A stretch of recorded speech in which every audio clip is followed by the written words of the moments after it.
Tipajin Thaipisutikul. Currently, I am an instructor at the Mahidol University Faculty of ICT.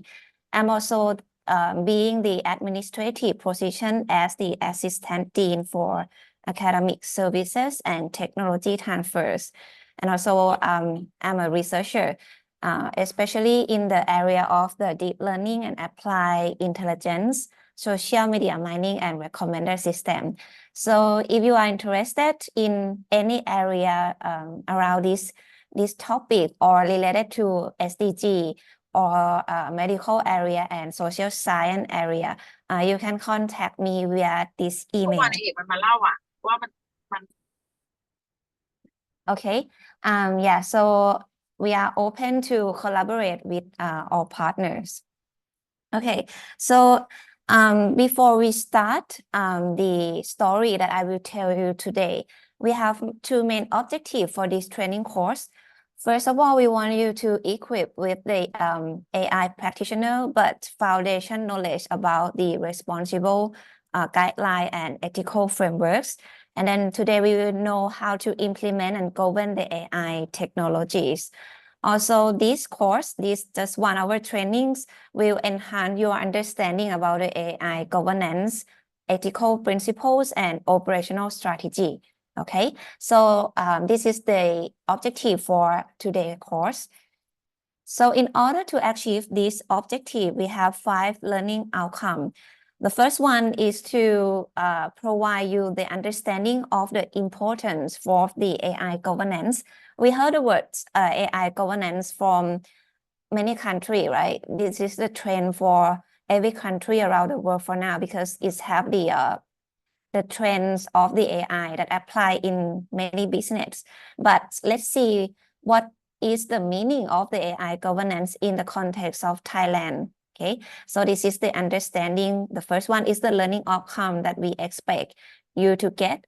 The second point is like today we will show you what is the AI ethical principles that Thailand is aim for, and how to develop the responsible AI strategy that align with organizational goals and ethical standard, and also how to implement the AI system to make it responsible. Okay, moving toward to the last 2 learning outcome. So we want you to know how to implement the AI operation and to assess and manage AI risks that may happen along the way when you implement the AI. Okay, so this is the previews that we will talk about in the next 15 minutes. Okay, so very exciting, right? So let's get started. Before we jump into the detail for each one, okay, let me tell you the story or background on Thailand about the AI governance. It starts from the unit, okay, the organization called National Digital Committee for Economy and Society, and this is the abbreviation, okay. It's under the Ministry of Digital Economy and Society Thailand. So this unit is see the important and trends since the 2nd February 2021, and therefore it's issued the first document in Thailand called Thailand AI Ethics Guideline. Okay, you can download the document via this link, but unluckily it's written in Thai, so maybe like you need to translate it to English, or maybe you can just follow this slide contents. Okay, most of the content is come from the AI Ethics Guideline here. Okay, so that is the starting point. It's starting from the 2021.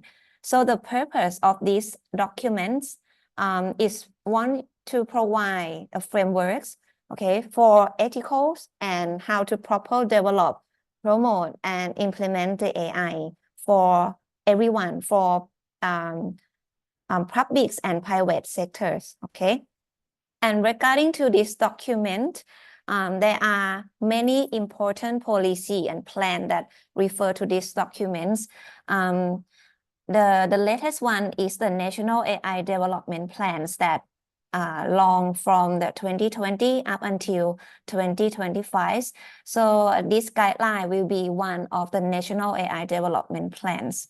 And in this document for Thailand context, we frame the AI ethics guideline as 6 points. Okay, so there are 6 fundamental principles, and we will talk about it later in this course. Okay, but anyway, for this principle, it will align with the international ethical standard about the technologies. Okay, so this is the storyline about the AI governance in Thailand.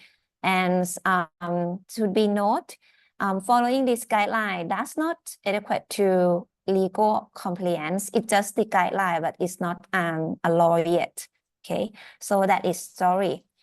And before we move deeper, let's see the terminology that we will use in this slide. So we are all on the same page. Okay, so you may heard about the words artificial intelligence. Okay, what we call AI, right? And also the word machine learning, what we call ML. Also, we may heard about the word deep learning, or what we call DL. Okay, so if we arrange this word, you will see that the AI is the outermost, it's a big circle, and then it has the subset of the machine learning and deep learning. Okay, so start from the AIs. The AI is a system that can exhibit the human behavior and can make some decision.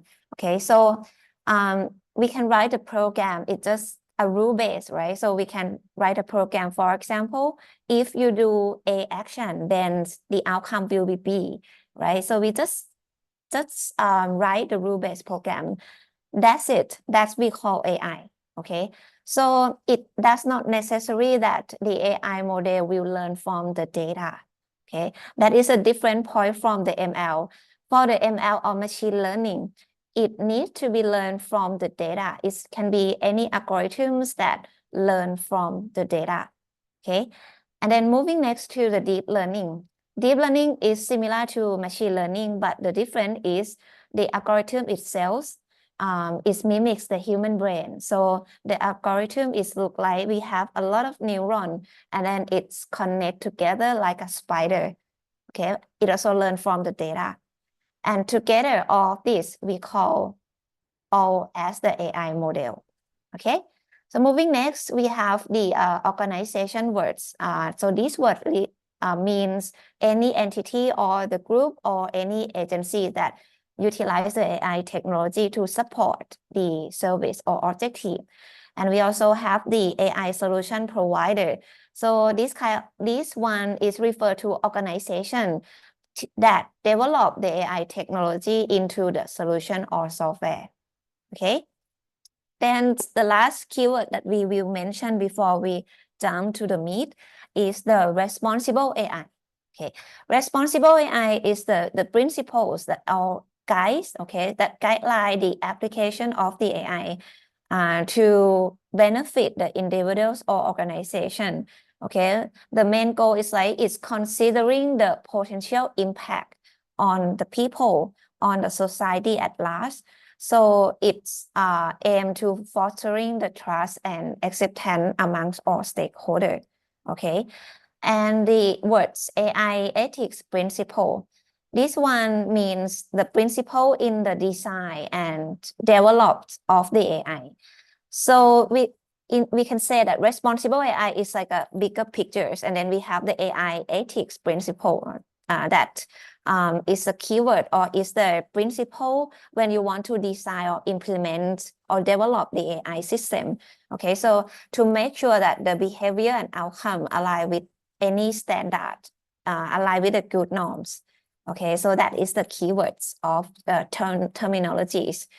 So if we talk about the AIs, before we go to the AI governance, so let's see the capability of the AIs nowadays that we see in our daily life.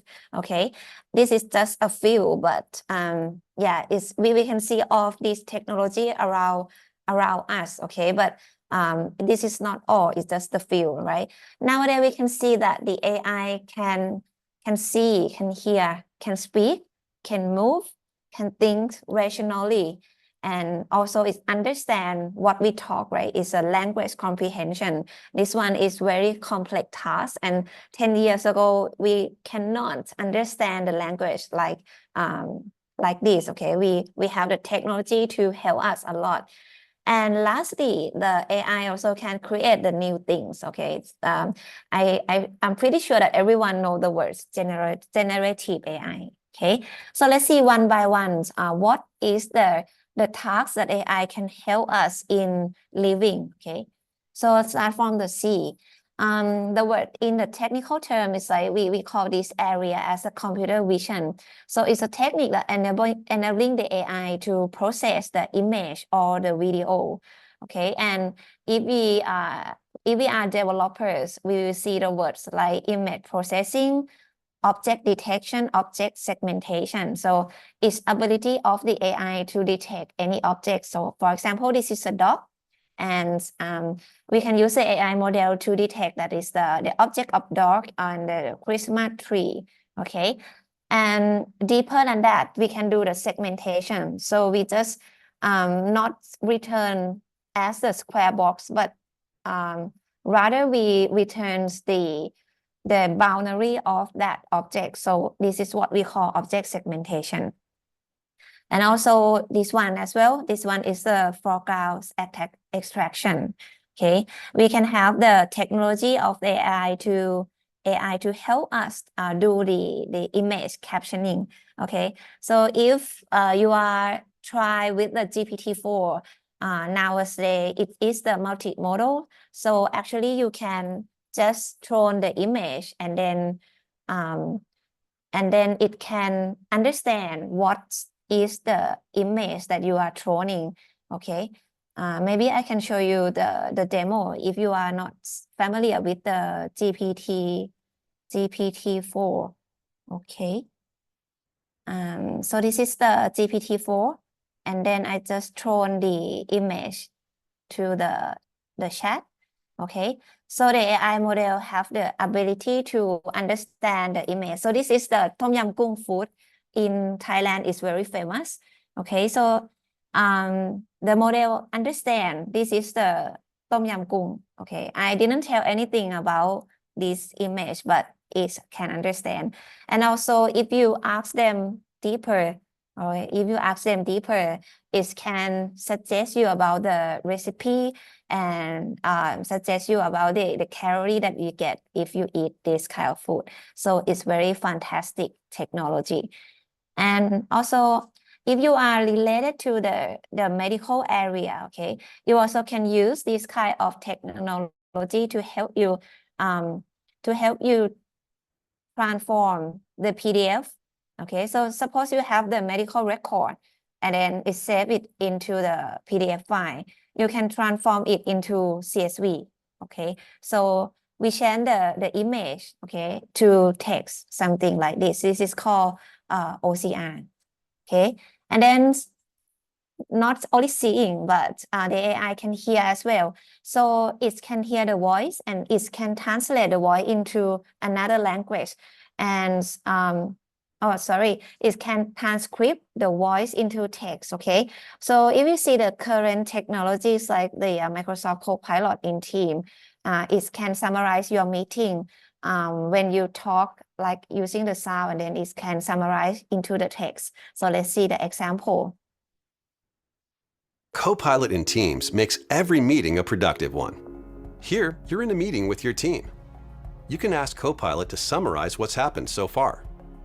Copilot summarizes who said what and what points were made, capturing the spirit of the discussion.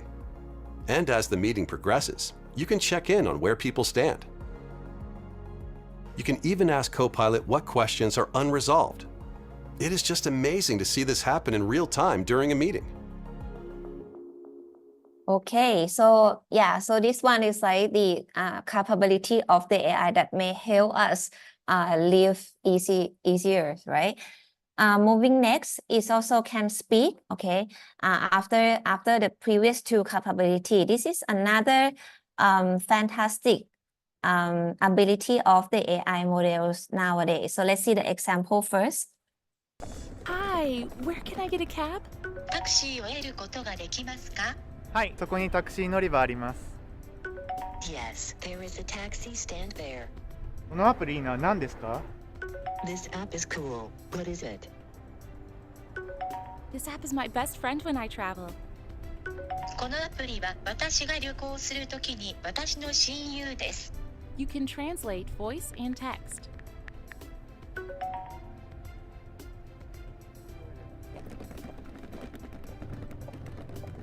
あの人綺麗だったね。賢い。 This girl was beautiful. Yes, and very smart.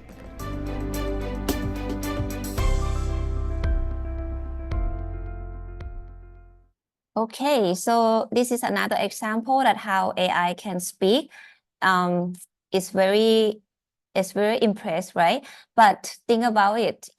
What if the application, so this application translate in the wrong meaning? Okay, what will be the consequence and what will be the impact? Okay, that is the one of the reason why we have to talk about the AI governance. Okay, but before move to that topic, let's see all the capability that AI can do. Also, AI can move. We can see that there are many robots that help us in the health area, right? So, and this one is one of the example that it is a technology that's going on in the hospital and healthcare. Finally tonight, what started as one nursing home's high-tech solution to staffing shortages has turned into an abundance of joy. Here's CBS's Omar Villafranca. 83-year-old Jill Breckenridge has a new friend at her Minnesota nursing home. Hi, Pepper. It's not a person. It's great to see you. It's Pepper, a special robot that can talk I hope you are having a wonderful day. and even dance with the residents to keep them active. But Pepper's special power is using new technology to bring up old memories. Here is your brother holding your puppy. Jill was diagnosed with Alzheimer's, but when Pepper shows her pictures of her past, and I had red hair. the memories come flooding back. I loved my horse. Lucky Strike. Warms my heart. Sharon Fenn is Jill's daughter. She was smiling. I know. I could tell from the back when I was watching her. She was beaming. Arshia Khan with the University of Minnesota Duluth is the brain behind the robots. When you saw Jill with Pepper, what did you learn? I was almost in tears. It was like, that is what I wanted. We are taking them back in time. They have lost that time. It's gone, forgotten. But I'm able to bring that back to them, at least for a little while. But you don't need a PhD to see the real benefits of a robot Oh, thank you, Pepper. I like you too. with a heart. Bye-bye. Omar Villafranca, CBS News, Roseville, Minnesota.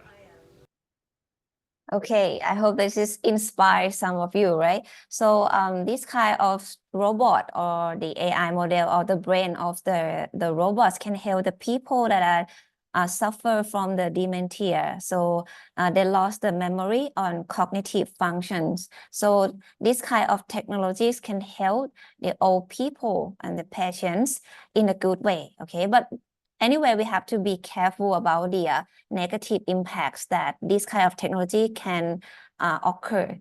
Okay, so another capability of the AI is it can think rationally. So we can see that we can use the AI for the prediction to predict what will happen in the futures. And also we can use them for recommender system and expert system. The example that everyone will think about is like a Netflix or YouTube that can recommend the video that you may like. And behind the scene, all of this AI model will learn from the data, okay, your data actually. So it's learned from the patterns, from the historical record, okay. So this is the example of my work that proposed the recommender system that processes of the both long-term memory and short-term memory of the users. And then we use all the context of what's surrounding the user as the input to the model, and then we recommend what they may like in the futures. And it's published in the transaction on the computational social system. Okay, so this is the example, one of the example that AI can think rationally. And also nowadays we can see that the AI can understand our language. So it's very complex task, but with this one, with ChatGPT, Gemini, or the Claude, now it understand what is the entity, such as the name, the location, the address, the date of birth, or what is the concept that we are talking about. So we can see a lot of chatbot and virtual assistants in many business domain, right? Last thing is the create the new thing capability. And we call it as the generative AI. And if we see the landscape of the generative AIs, it now can generate the text, the videos, the image, the code, right? And speech and 3D image and all, including the research guideline, how to do the research. So this is progressive very fast. And the way it works is like we throw the prompt to the generative AI models, or what we call LLM models, okay? And then it will output what we want into the format that we ask them. Okay, so behind the scene of this model, we use the large language model, or what we call LLM, okay, such as ChatGPT, Gemini, and the backbone of the LLM is enable us to have the foundation models. Okay, some may heard about the foundation models. This is the words that refer to any models that we use the pre-train. So there are 5 characteristics regarding to the foundations model. Okay, first, it must be the model that we already pre-train, so we don't need extra training, and it should be generalized to any task. And also it can adapt to the prompting. So if we change the prompt, the output should change, okay? And it should be large enough, okay? It should be large in terms of the model size and the data as well. And the last one to be the characteristic of the foundation model is self-supervised. So we don't need to have the label of the output, okay? So it can learn by themselves. Okay, so this is the buzzword and what's going on about the AI and the good side of the AI, okay? But, okay, we have the but, okay? But many studies also reveals that the AI deployment from various domains, okay, may deviate from the intended purpose. So it's leading to the unintended consequence as well. Okay, for example, if we implement the 100% automatic self-driving car, it can cause the accident, right? Because we let the AI design by themselves, like 100%. It can have some accidents. Maybe it crash the animals, or it hit the people on the street. Also in the medical, maybe like some programs, we can see that AI has the bias in the healthcare against the Black people. That may be because our data, because the data is the food for the AI model, right? That may be because our training data is biased, okay? It may have only, it may have the majority of the white people. So that is one of the reasons why the AI decision has the bias against the Black patient. Okay, so up until this point, we see the good side, and we see that why we need the AI governance, because we still have the negative impact in using it. Okay, we have the positive impact, but we also have the negative impact, and we want to mitigate the negative impact as much as possible. That is the reason why we have the AI governance. And for the AI governance guideline in Thailand, okay, it's issued by the unit that we mentioned before, and we have the leading company on units called EDDA. This is the leading unit in the AI governance area, okay?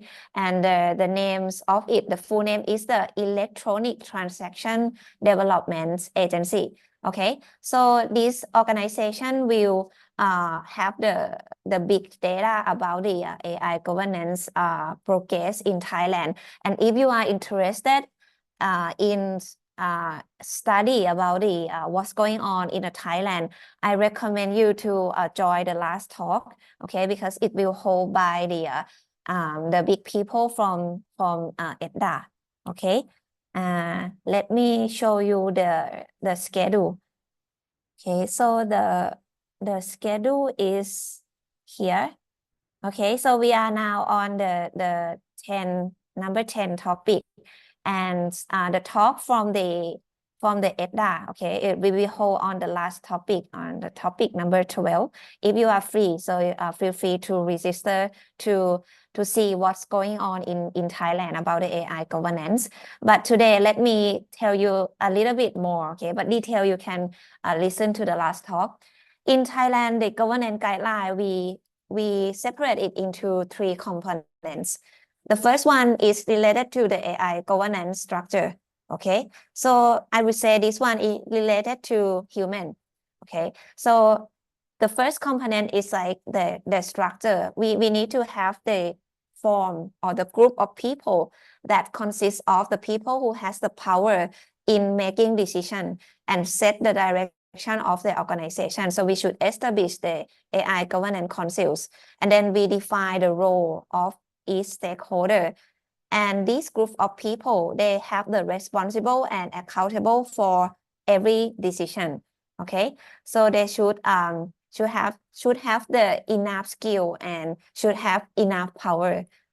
Next, the second component is the AI strategy. So once we have people, then we have the strategy or plan. Okay, so the AI strategy components, it's want to seek the opportunity to apply the AI to achieve the organizational goal, okay, by defining the small objective of the AI application and establish and develop the AI roadmap, also analyzing the risk and potential impact that once we have this kind of policy or plan to do the AI system, what's going to be the risks and impacts of this system.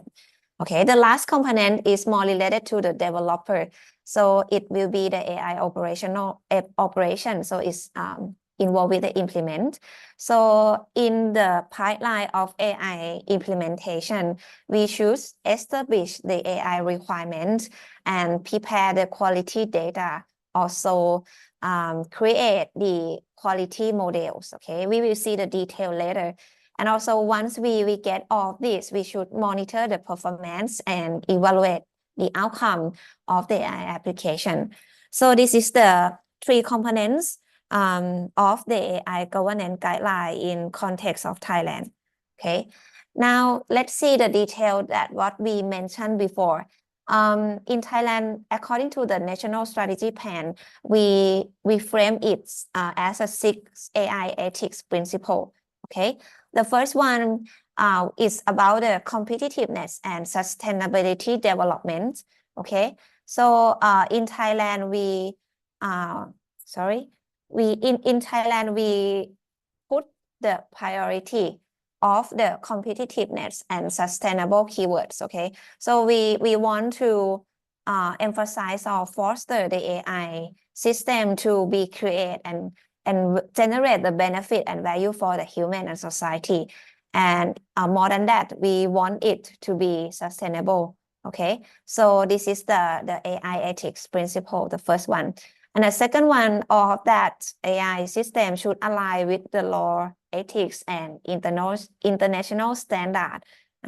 So in the term of respecting the privacy, the dignity, the human rights, and also we should not let the AI like fully control. We should design the system that align with the human-centered approach. Moving to the third ethics principle is about the transparency and accountability.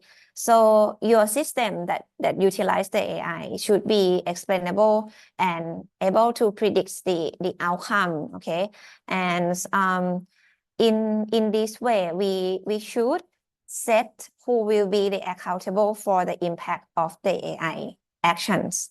Okay, it may refer to the AI governance team.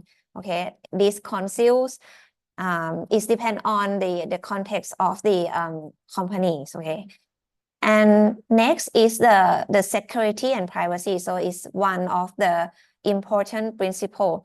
So your system should be designed to focus on the security and privacy, and then including the measure to prevent the cyber attack to your AI model. Next is the fairness, diversity, and equality. So you should promote your AI model to have the fair use and reducing any bias that may occur, especially the bias that may come from the sensitive data. For example, the age, the gender, the physical features, or nationality. Okay, so your AI model should not bias to give the priority to the white people more than the Black people in any system. Okay, last one is the reliable. So the AI should support to be reliable and confident for the public use. So in order to gain that, we need to adherence with the accuracy, reliability, and robustness against any potential failures. And also we should provide the channels to give the user to report, okay, what is the feedback when we use the AI system. Okay, so at this point, we talk about two main things. The AI governance guideline, right? We have three components: the AI governance structure, strategy, and operation. And then we have the AI ethics principle. So in Thailand, we have 6 principles. This is just the toy that I mapped these two concepts together, okay? So if we're talking about the human, the people, right? When we form the board of the people, then we should consider the principle that how we can develop the AI's model to be the competitive and sustain, okay? And also that should be aligned with the law and international standard, and how to make it a transparency, and who will be responsible for the negative impacts, that is accountability, and is aligned with the plan or strategy.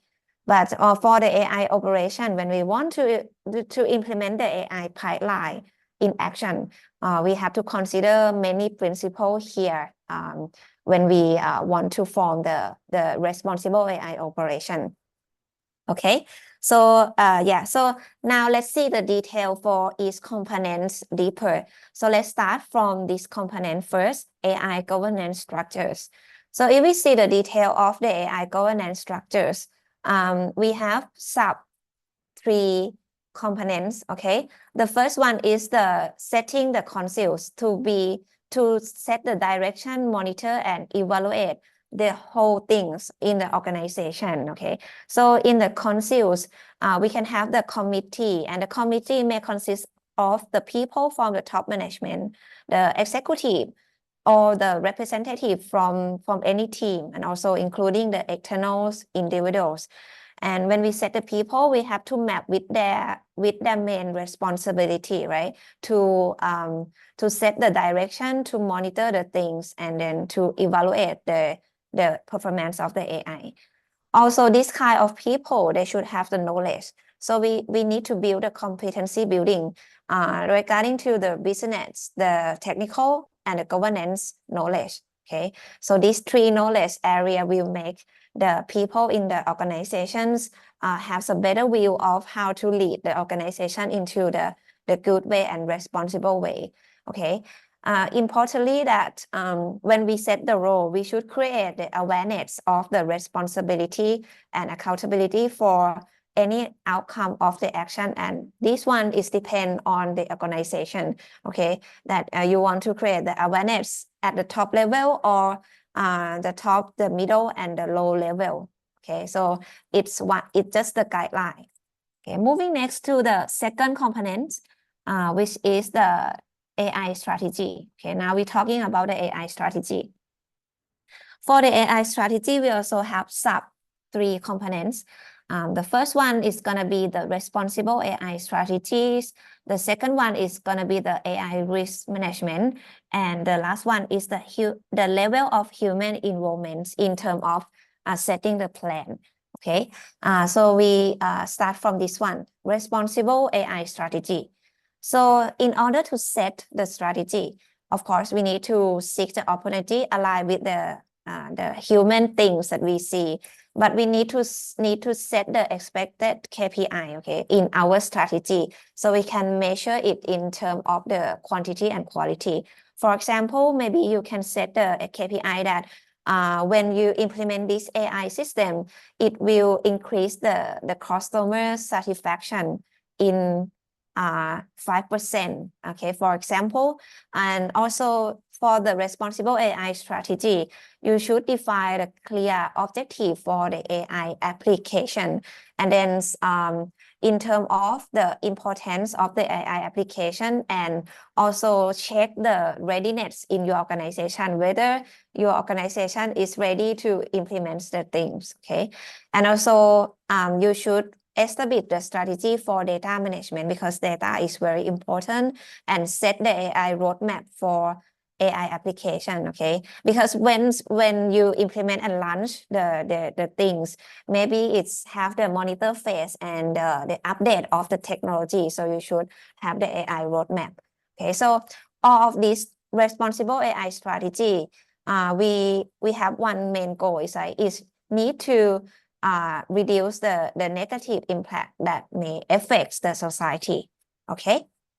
And then the second component is the AI risk management. So the word risk can happen in every process, okay? So it can be, we can have the risk in terms of the data. So we have to make sure that our data, okay, in order to make the AI system, our data is the first thing we need to check, okay? Whether our data have the sufficient quality, and whether it have the bias, okay? So we need to have the procedure to check that. And also the risk in the model issue. So once we have the data, and then we create the model, right? The way that we create the model itself also have the risk that will let the AI have the bias decision. It may come from the overfitting, the underfitting, and the lack of the clarity in decision making, okay? We will see detail later in the next 20 minutes about this one. And also we have the risk in cyber attack, okay? This is very trendy in many large organizations, okay? So we have to be careful that our system have the tolerance to the cyber attack. And also the risk of the using the personal data that maybe it leak to some bad people, okay? So this one, we have to consider what is the countermeasure to prevent the privacy risk. Also, the risk that the AI outcome may lead to the violence of the law, okay? And the risk that the operation of the decision making by the AI may have some errors. Okay, there are many risks around the way that we will implement the things, okay? And this is just the things that you can refer back when you want to check whether your system has the risk or not, okay? So you can tick whether your system has the data quality risk or model issue risk or not. And moving to the last components of the AI strategy, we have 3 levels of the human involvement when we want to plan the things, okay? The first one is human in the loop. So this system is like where the human completely control the operation or the decision making, okay? With the AI just serving only to provide the recommendation or the information. For example, in the medical diagnostics, maybe AI can analyze the thing and then provide the information, but the last decision must be made by the doctor, okay? So this kind of thing is called human in the loop. And the second one is like human over the loop. This one is a system that AI can operate or make the decision automatically without waiting for the human intervention, but still require the human for oversight, okay? So the human can intervene or jump in to adjust the operation if the error are detected, okay? So when you plan the strategy, okay, the AI strategies, you can think what kind of the level of the human involvement that you want to happen in your system. And the last one is human out of the loop. Okay, so this one is like where the AI fully control the operation or decision without human capability to intervene or adjust the action. Okay, so for this one, it's like it have some risks. Okay, so you have to make sure that your AI system work properly. Okay, and to mitigate the potential dissatisfaction, maybe if you have the chatbot that can automatically respond to the user, right? You should have the channels to provide the customer to give the feedback. Okay, so we can adjust the AI system later. Okay, so now we talk about the last component is the AI operation. Okay, if you forget, let me go back. In the AI governance, we have 3 components. So AI operation will be the last component in the AI governance guideline. Okay, and it's talk about the implementation. So in the AI operation, we have 2 subcomponents. The first one is AI lifecycles and AI service. For the AI lifecycle, it starts from the solution design. Okay, so when we have the pain point or the problems that we want to solve, then we have 4 kinds of solution design. So if your organization ready in terms of people who have the knowledge to implement the system and the time, then you can create and implement your model with the internal staff. Okay, so you just use your people to implement the system. Okay, that will meet your requirement exactly, but it have to be the trade-off in terms of the people and times. Okay, otherwise you can choose to use the open source model or pretended model that available for you.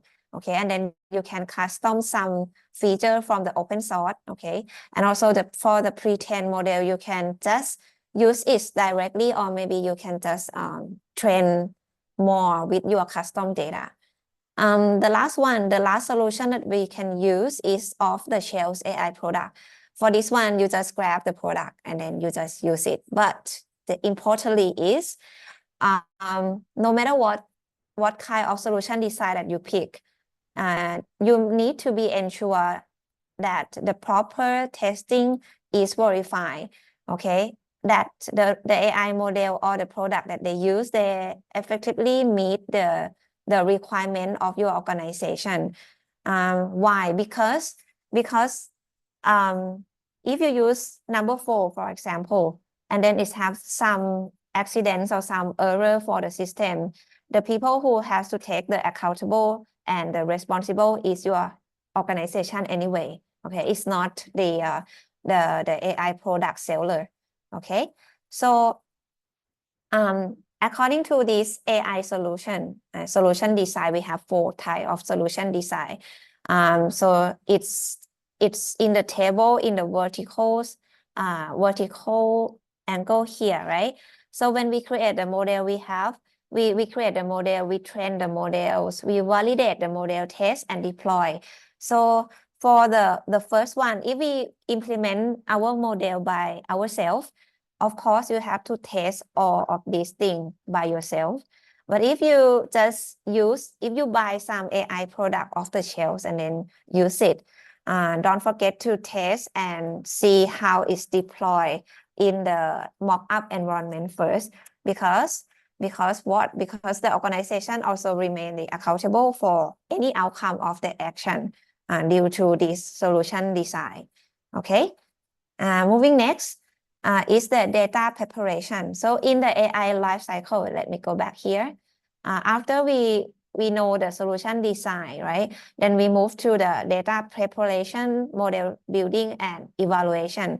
So these 3 building blocks is the basic guideline for any ML and AI practitioners. Okay, in the technical people, we understand this picture. Okay, so we have the data and then we clean the data, we combine the data, right? And then we let this data teach the model, and then later on we evaluate it. Okay, so in the data preparation, how we can make sure, or how can we reduce the risk or make the system responsible? Okay, so first one, we need to make sure that the data is reliable. in terms of the source of the data. Okay, we need to know the source of the data, whether it's internal or external sources. Okay, and also if we do the data integrations and processing, we have to create the documents, and then we should let the people know where the data come from, how the data modify, okay, how we process the data. This one should have the documents. So it's easy for people to follow the things. And also, what is the data labels? Is labeled by the AI or labeled by the human? What is the data evaluation? Okay, whether this data is accuracy, completeness, relevance, and in the right formats, and also is it recent data? Because some data, if we keep it at like 10 years ago, right, is too old to use, right? So we should have the checkpoint in the organization that okay, we have the recent data and then we have the old data. Okay, so this is all the criteria that you can follow. And also, if you keep the data, don't forget to make sure that we follow the PDPA guideline. And also, if you want to train the data, okay, to make the AI model, maybe this data set will be separate into 3 data set. Okay, it will be the train, validate, and test data set. Okay, so that is about the data. Okay, and if we see around our technology now, so we can separate the data into structured data. Okay, this is like a CSV, and also unstructured data. Okay, like a image or sound. This is unstructured data. How we can keep this data according to this guideline.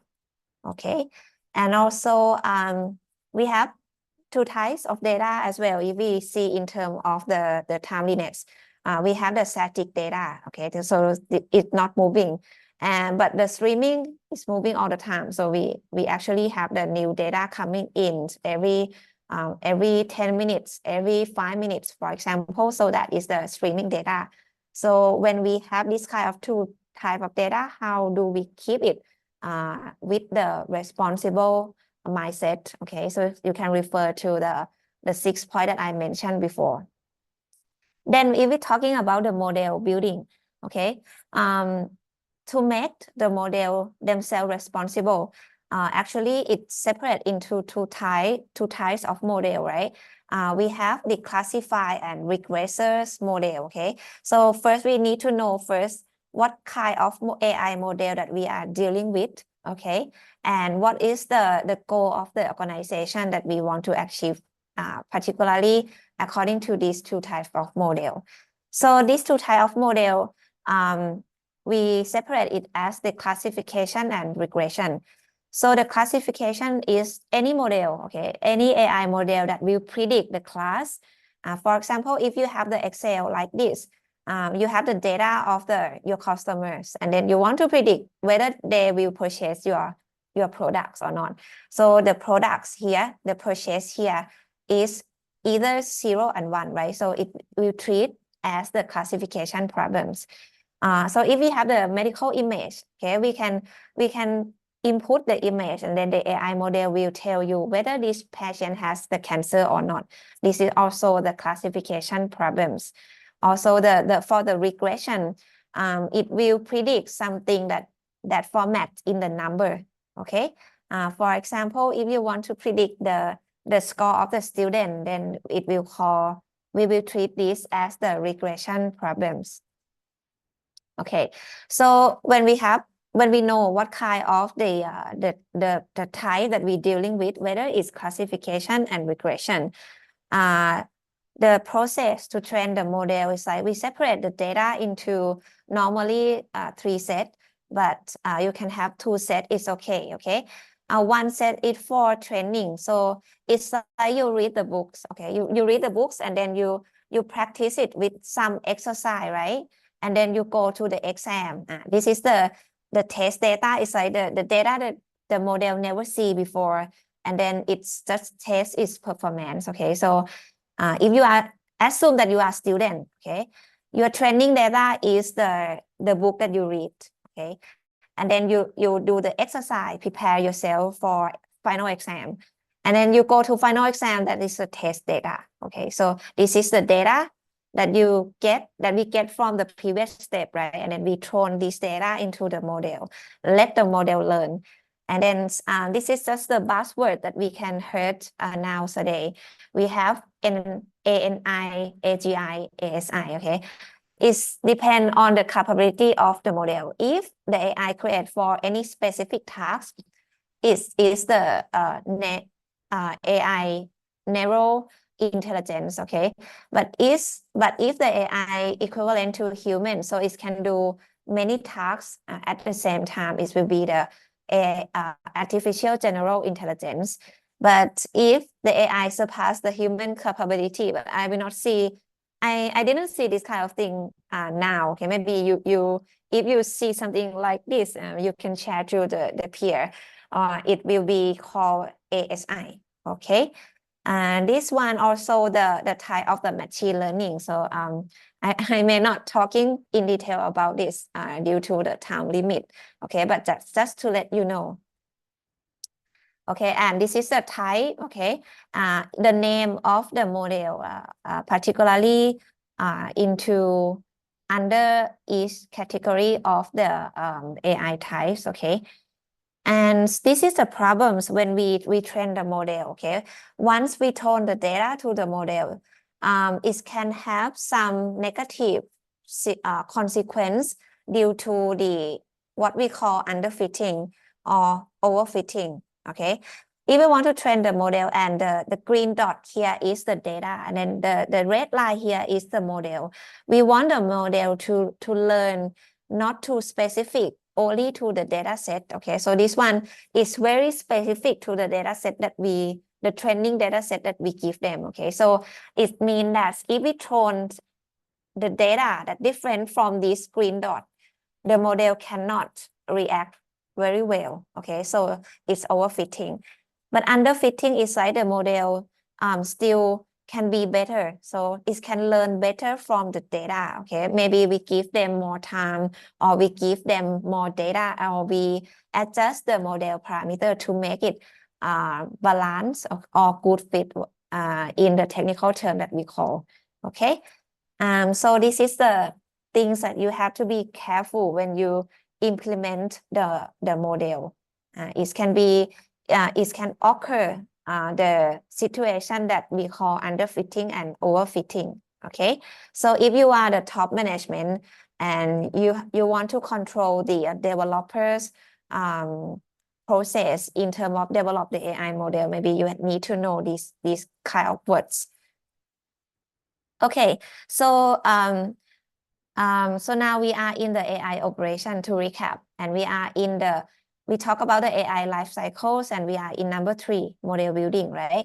When we build a model, if we map to the AI ethics principle that we show you at the beginning, you can keep in mind in the point that your model should transparency, should be secure, and should be fairness and reliable.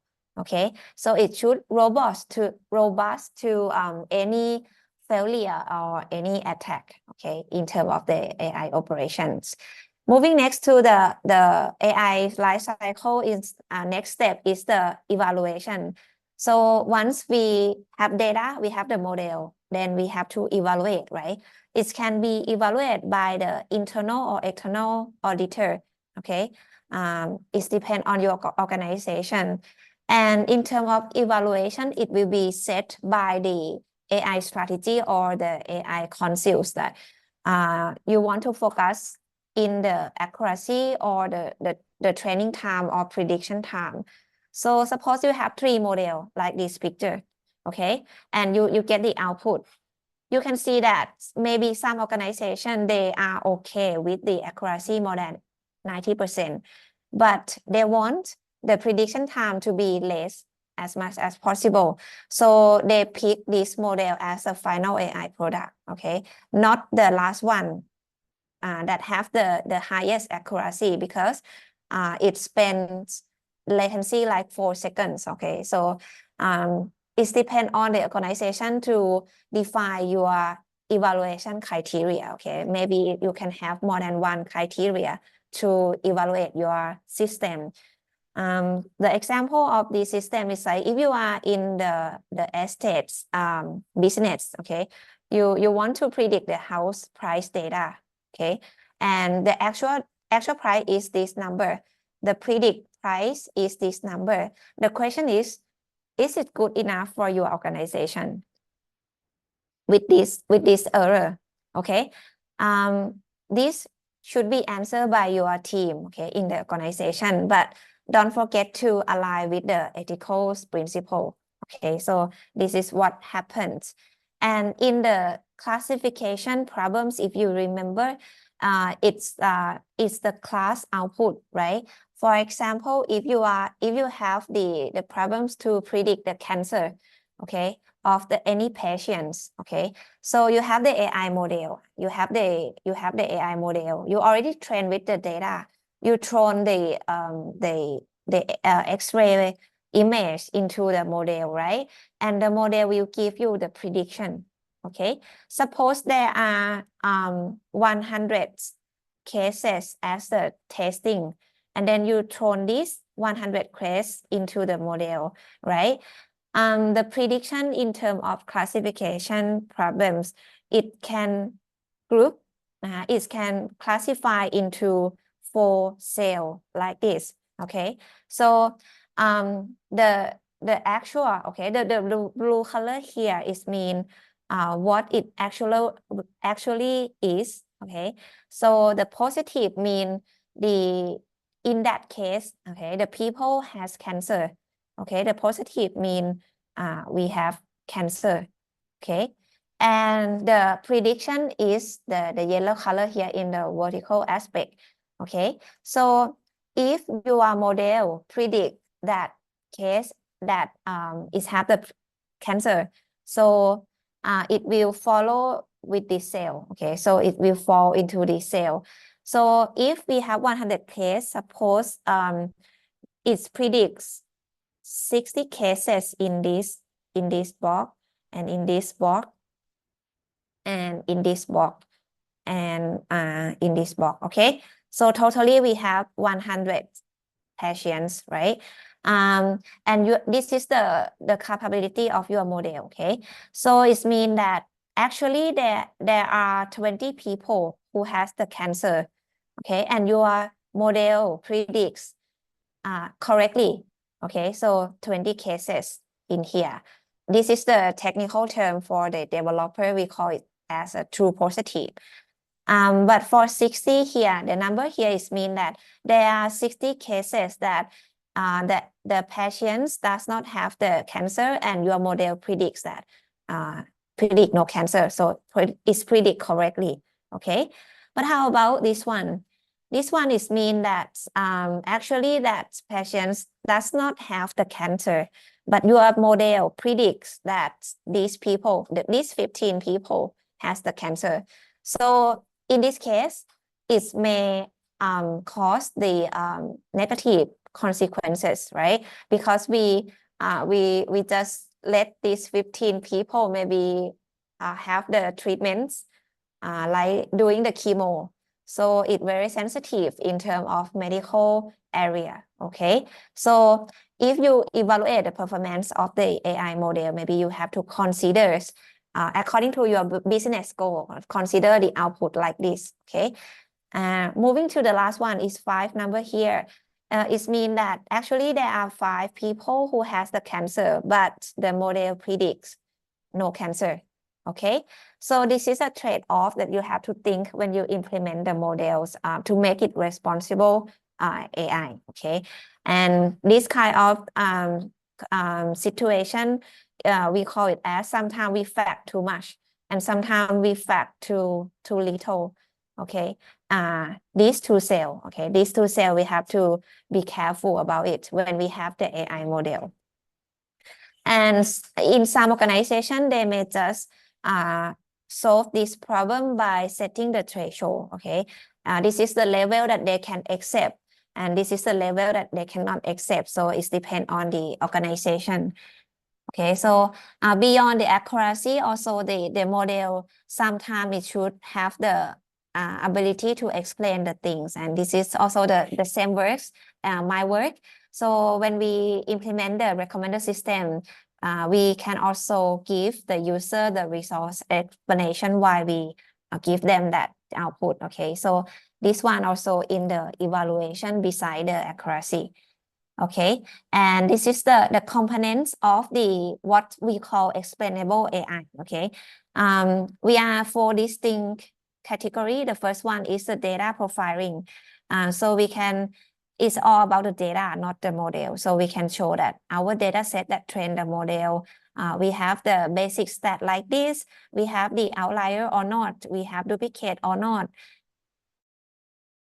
Is the frequency and rare value of the data. Okay, and the second category of the explainable AI is result visualization method. Okay, so we can have the deep learning model, okay, to give the input and then it's provide us the output, while we give the same input to the simple model and then it can show you the visualization, okay, or how this output predictions can yield from the model. Okay, so we can have what we call surrogate model. And the third component is feature inference method. Okay, so with the same example like the cancer image, the AI should have the ability to focus or highlight, okay, what is the important features that are leading to that output. Okay, so this is what we call one of the things that we call explainable AI. And the last thing is counterfactual methods. Okay, this one illustrates the chains that need to be obtained to get the different output. Okay, so if for example, in the fraud detection or the loans system, okay, maybe the user get the reject from the loan every time, and they want to know how can I improve myself to get the accept from the loan system. So if your AI system have this kind of capability, like the explainable AI like this, okay, it can help user to get the trust and reliable on the system. Okay, moving next to the deployment. Okay, I will be faster. Okay, when you want to deploy the system, okay, the most important thing is that you should have the pre-production environments like a mock-up or the sandbox before release to the real situation. Okay, so in this way you can have the feedback and look back for your system, and you have to consider about the change management, the security, and how to handle the issue or unexpected event when you want to deploy. The last one is the monitor. Okay, so you should monitor the overall of the system, whether along the way it's aligned with the goal of the organization or not. And in case that your model launch for some time, do we need to adjust and fine-tune the model parameter as needed or not? Okay, and also track whether we have the new data coming in that should incorporate with our AI system. Okay, and lastly, this is the last one in the AI life cycle. So when we release the product, of course, sometimes we have to discontinue the use of the AI model, right? Or we have to replace the old model with the newest one. So we should have the plan in the AI roadmap to cover the how the AI retraining will be dealt with. Okay. So this is the last component according to the AI operation. It is the AI service. Okay, to make the whole system responsible, so we should have the policy and general disclosure announced in public. Okay, how to use your AI system, what is the restriction and limitation of your system. Okay, and also provide them the FAQ and term and condition. Also, we should have the AI function opt-out, allow user to disable AI function themselves. So for example, if you have the product, your product is related to the autonomous driving system. So you should have the way that let user switch off the system if it does not make the appropriate decision in some situation. Okay, the last one is the communication channel. So it's important to help your organization improve and rectify the issue from the real service from the users. And that's it. Okay, so this training is very dense, and I hope you get all the things today as a starting point with the foundation knowledge of the AI governance and ethical frameworks that happen in Thailand and how we can see the big picture of the AI model development pipeline from the starting point to the end. Okay, so thank you very much, and we have two more talks after this. So you can, if you are interested in the aspect of the law and the Thailand context, you can register in the later talks. Okay, so thank you very much, everyone. And all the recording here, just to be note, will be put into the YouTube playlist. Okay, so we will give you the YouTube playlist link via the email. Okay, so you can refer back to 12 talks that we arranged in this time. Okay, yeah, so if you have any question or you want to collaborate more about this topic or any AI topic, you feel free to send me the email. So thank you very much today, and have a nice day. Have a good night. Have a wonderful days. Okay, thank you everyone, and thank you lab assistant to help us hold the session. Okay. Oh yes, you can download the slide via this QR code. Let me show you the QR code. Okay, and just to be informed. Okay, so all the talk. Okay. Okay, let me go to the first slide. Okay, so this is the slide for today's lecture. You can download via this link, or you can scan the QR code here. Okay, this is the slide for today's lecture. And if you want the whole things, okay, if you want to listen to the whole things, we will put all the talks into the YouTube playlist, and then you can refer to that playlist. Once we finish all the talks, we will send you the link via email, and also we will try to collect all the material from each talk and then put it into the YouTube playlist information. Okay, so you can stay tuned with the Facebook page. Okay, so we can update the information on that page. Okay, so if you don't know the Facebook page, can you open the Facebook page, and then we will show you later. Okay, but thank you very much for attending the talk, and this is the QR code and the link that you can get the material from today.